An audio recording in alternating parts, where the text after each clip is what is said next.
आज high court bar association समेत राज्यर समस्त बार एसोसिएशन हेबाकु जाउछि कर्मकर्ता निर्वाचन।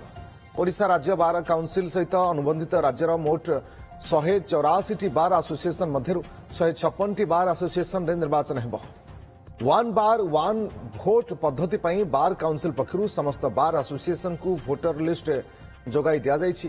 समुदाय 37,257 जन वैध वोटर भोट देबे बोली बार काउंसिल पक्षरु को आजाइछि।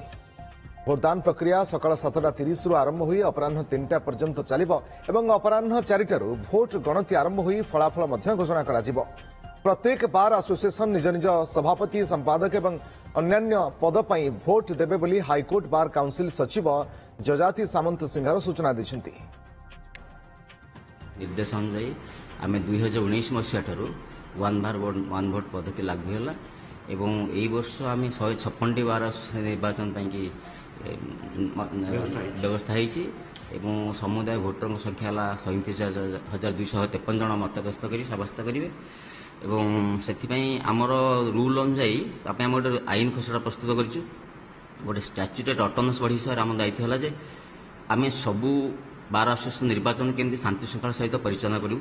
कारण आमर सुपरविजन इलेक्शन होची 29 तारीख 7:30 रु 3टा पर्यंत आईनजीवी मान जी मत सब्यस्त करेंगे। काउंटिंग 4टा पर आरंभ हाँ जे पर्यटन सरी न काउंटिंग चलो ना ना से संपुक्त निर्वाचन अधिकारी प्रति बार जन जन इलेक्शन अफिसर अपॉइंटमेंट कर इलेक्शन अफिसर काउंटिंग सरला सांगे सांगे माने फलाफल घोषणा करेंगे तापर से आमको लिखित भाव में से फलाफल को रिपोर्ट देवे।